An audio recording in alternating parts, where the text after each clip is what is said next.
I'm here in Medjugorje, and I'm with, what's your name? Damien. Damien, where are you from? I'm from England. From England, super. Yeah. First time here? No. Many times. Many times. Yeah. Why do you come back all the time?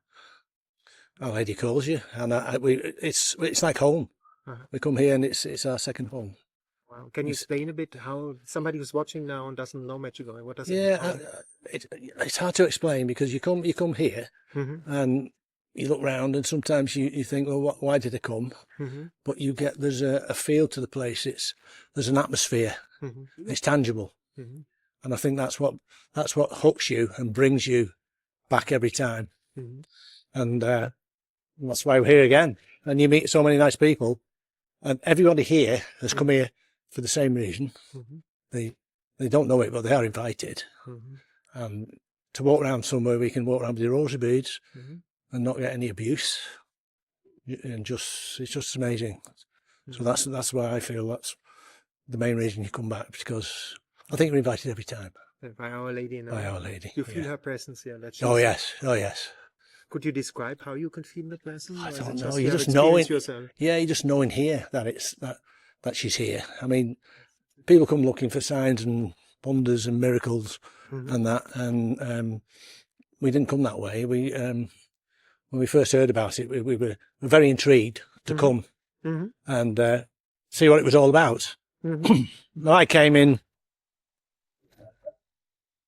1985, first time.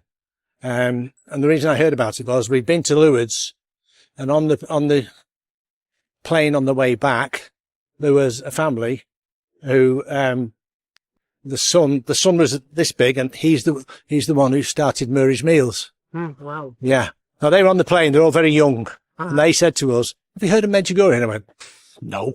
Never. Where is it? Yugoslavia. So I was speaking to a priest friend of ours, and he said, we need to go.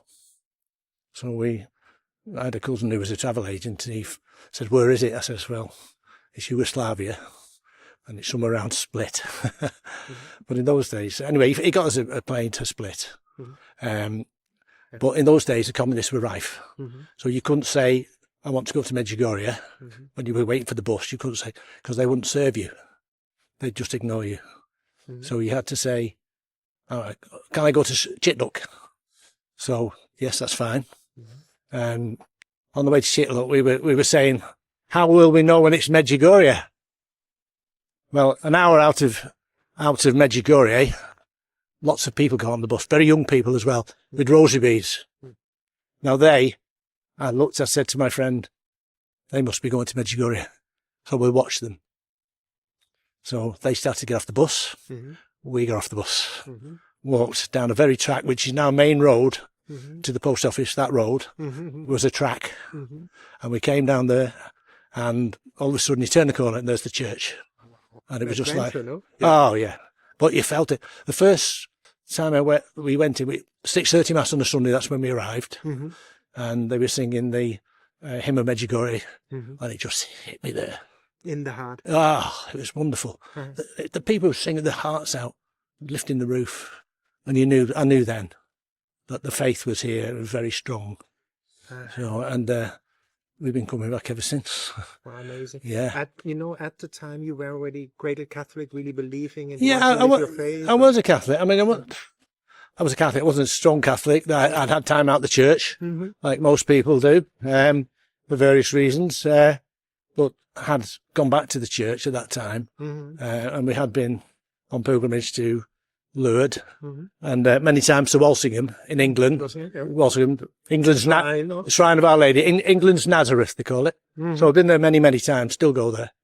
But once you came here, and there was nothing here when I came, and we didn't have anywhere to stay, and people come up to you and say, "Would you like a room?" Zimmer. Zimmer. Yeah. Yes. And we got, and it's a bit scary at first, because you think, "Oh, I can't, that's very scary," because we're not used to these things where people offer you a room, generally want to give you a room from the heart. Anyway, after the Mass, we came out, scratching our heads, because it was very late. Where are we going to stay? Wow, you really missed. Yeah. So we were walking down the track which leads up to the church, because it was a track, and there was a lady there was one house on that side of the road where the hotels are, Mm-hmm. and she was lying on the balcony Mm-hmm. saying the rosary. Mm-hmm. So I went up to her, excuse me, Zimmer. And she went, oh, wait a minute. And she had a phone. Mm-hmm. It must have been about the only one in Medjugorje at that time, I would think. Mm-hmm. And she rang somebody. And next minute, a little girl came, and she went, follow, you know. So we followed, and there was a lady waiting at this house. We went into a room. Mm-hmm. Wonderful, very tired, went to sleep. And my friend was a priest, but he travelled without his clerical stuff. In those days, they gave you priests a rough time. Mm-hmm. You couldn't come on through split as a priest. Mm-hmm. So he put on his collar, and he came down for breakfast, and the lady just went, oh, the priest kissed his hands. Mm-hmm.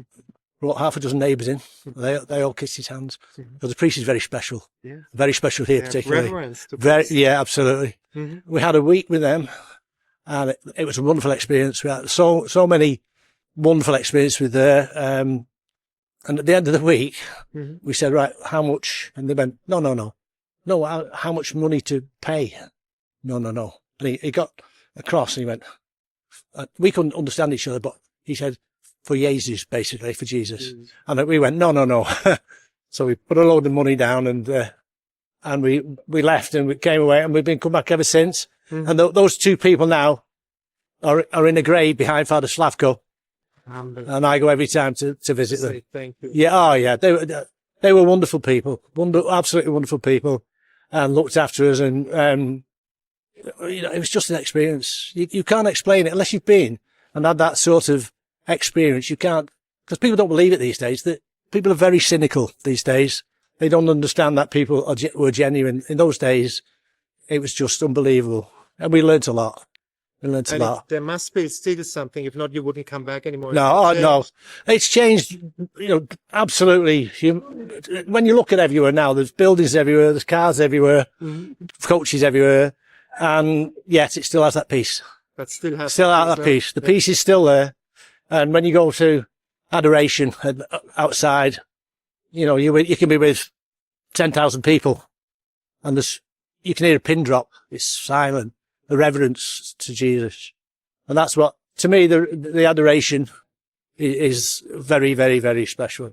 I think this is for people, because a lot of people are watching, some people are watching are very cynical, and this is about money, blah, blah. Oh, yes, yeah. If that would be via the thousands of people in front of Christ in silence for an hour, no? Absolutely. This is for the people now here. Yeah. There were lately Yes. past 2 days people criticizing on the channel, and I hope they are listening to this. Yeah. Because this is the truth of Medjugorje. Absolutely, yeah. Confession. Not more Yeah. Catholic, going to confession. Yeah. Pray the rosary. Adoration. Yes. Yeah, absolutely. All those things. And to be with our Lord, and just, you know, all these people around you are there for the same reason. But you can feel that. You can feel when our Lord is put out there, there's just this silence goes. And you know, and they have beautiful music. Yes, I get that. That's fine. But you still have that silence. Yeah. Especially in summer in the back of the church. Yes, sunset, yeah. nice. I mean, yeah. It's beautiful. Absolutely beautiful. You pray the rosary? Yes. You prayed with your wife? Yes.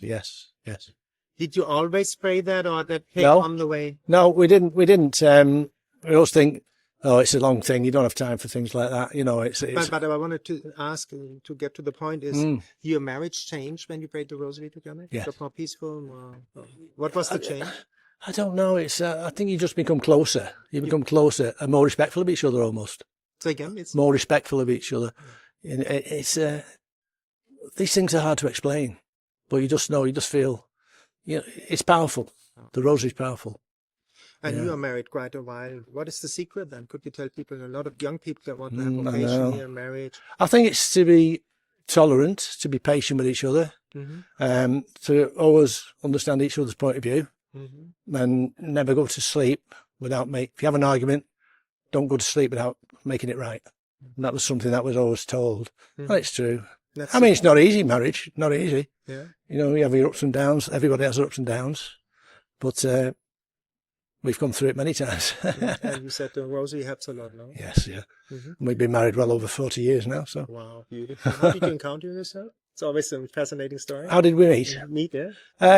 Well, when it was being 1974 or so, I was working in a garage and Elaine walked past and I liked her.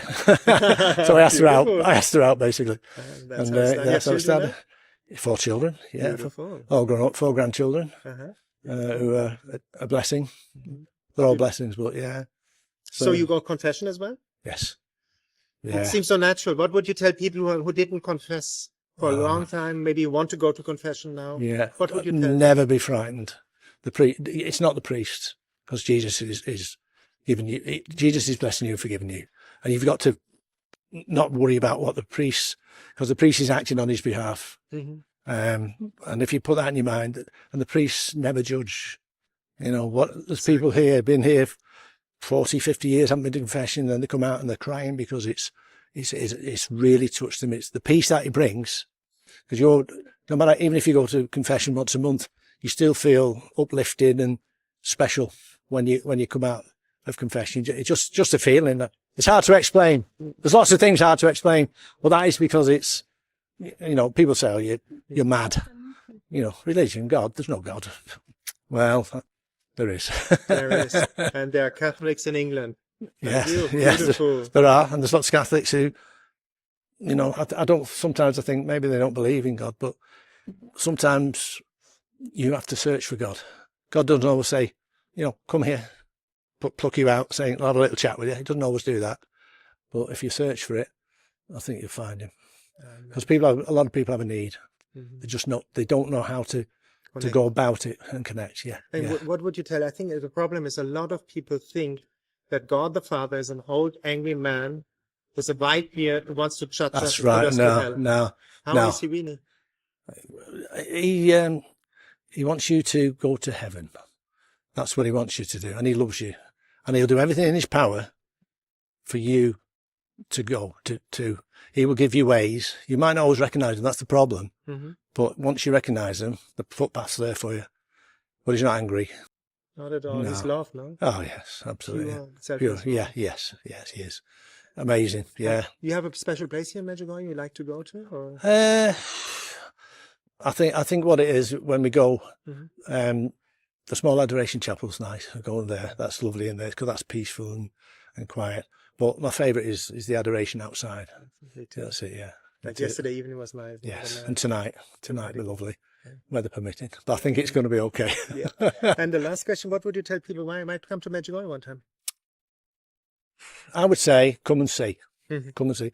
It's if you come, you may, you know, some people come and it means nothing to them. They go away, but in a few weeks' time, there's always something that comes along and think, that's Medjugorje. You know, other people come and they just fall in love with it straight away.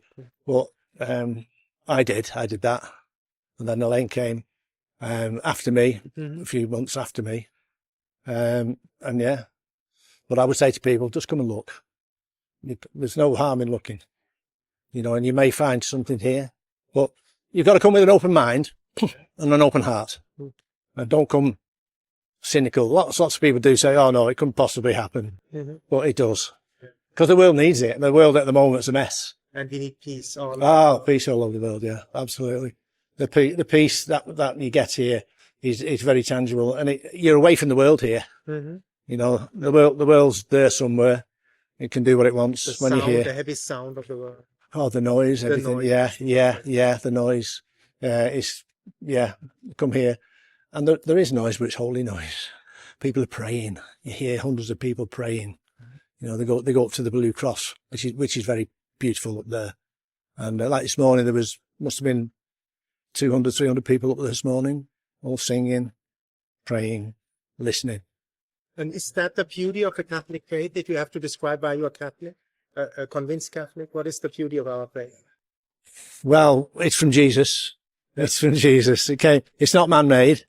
It came from Jesus, and it's apostolic. So we can prove the line. And I think, well, to me, it's the correct faith. It's the one and only faith. So That's all I can say. Directly starting from Jesus. Yes, yeah. Instituted by Jesus. Yes, yes. Thank you so much for that beautiful interview. Well, I hope I wasn't rambling on too much, No, but it yes. was beautiful, sir. Thank you. Thank you.